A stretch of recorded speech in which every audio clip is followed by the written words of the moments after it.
Caracas, Reuters. Yasmira Castano felt she had a fresh chance at life when she received a kidney transplant almost 2 decades ago. The young Venezuelan was able to finish high school and went on to work as a manicurist. But late last year, Castano, now 40, was unable to find the drugs needed to keep her body from rejecting the organ, as Venezuela Euro trademark's healthcare system slid deeper into crisis following years of economic turmoil.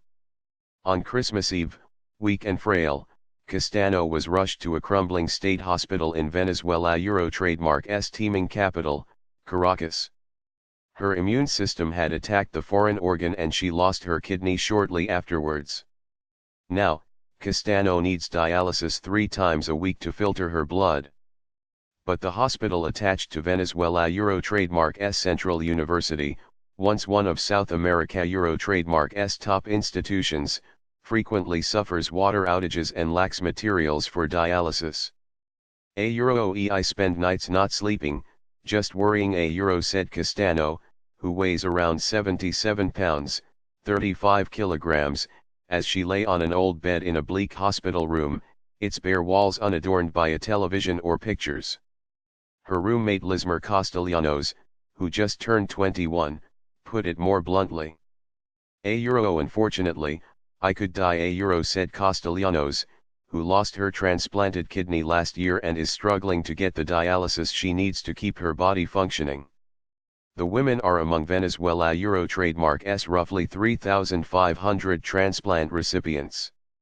After years leading normal lives, they now live in fear as Venezuela Euro trademark's economic collapse under President Nicolas Maduro has left the once prosperous OPEC nation unable to purchase sufficient foreign medicine or produce enough of its own. Some 31 Venezuelans have seen their bodies start to reject their transplanted organs in the last month due to lack of medicine, according to umbrella health group Code Vita, a non-governmental organization. At least 7 have died due to complications stemming from organ failure in the last 3 months. A further 16,000 Venezuelans, many hoping for an elusive transplant, are dependent on dialysis to clean their blood, but here too, resources and materials are sorely lacking. Nearly half of the country's Euro trademark's dialysis units are out of service, according to opposition lawmaker and oncologist José Manuel Olivares, a leading voice on the health crisis who has toured dialysis centers to assess the scale of the problem. In the last 3 weeks alone, 7 people have died due to lack of dialysis, according to Code Vita, which staged a protest to decry the critical drug shortages. Once controlled diseases like diphtheria and measles have returned, due partly to insufficient vaccines and antibiotics, while Venezuelans suffering chronic illnesses like cancer or diabetes often have to forego treatment.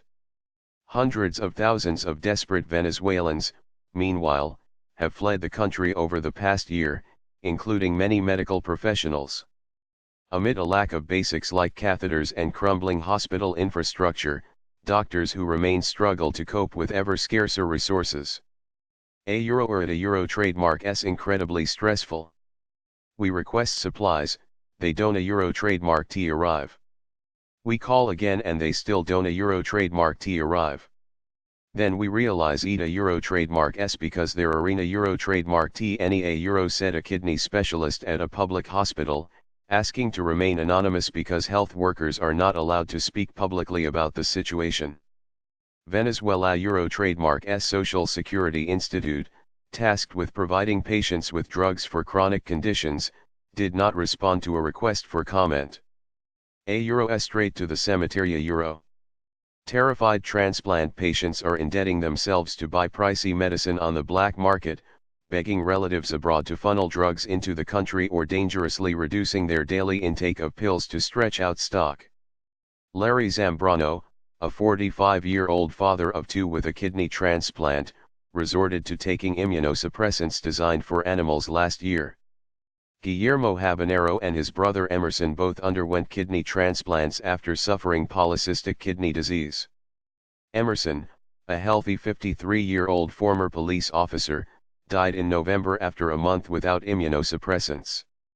If you lose your kidney, you go to dialysis but there are no materials. So you go straight to the cemetery, a Euro said Habanero, 56, who runs a small computer repair shop in the poor hillside neighborhood of Kasha. A Reuters reporter went to the health ministry to request an interview, but was asked at the entrance to give her contact details instead. No one called or emailed. Reuters was also unable to contact the health ministry unit in charge of transplants, Fundavene, for comment. Its website was unavailable. Multiple calls to different phone numbers went unanswered. An email bounced back and no one answered a message on the UNITA Euro Trademark S Facebook page. Maduro Euro Trademark S government has said the real culprit is an alleged U.S.-led business elite seeking to sabotage its socialist agenda by hoarding medicine and imposing sanctions. A Euro OEIC the cynicism of the right wing, worried about people who cannot get dialysis treatment, but ETA Euro Trademark S their fault. The Euro Trademark VE asked for sanctions and a blockade against Venezuela. A Euro Socialist Party heavyweight Diosdado Cabello said in recent comments on his weekly television program. Health activists blame what they see as Maduro Euro Trademark S inefficient and corrupt government for the medical crisis and contend that government announcements of more imports for dialysis are totally insufficient. Despite his unpopularity, Maduro is expected to win a new 6-year term in an April 22 presidential election. The opposition is likely to boycott the vote, which it has already denounced as rigged in favor of the government. Maduro has refused to accept food and medicine donations, despite the deepening healthcare crisis. Health activists and doctors smuggle in medicines, often donated by the growing Venezuelan diaspora, in their suitcases, but it is far from enough. In the decaying hospital and dialysis center visited by Reuters, patients clamored for humanitarian aid.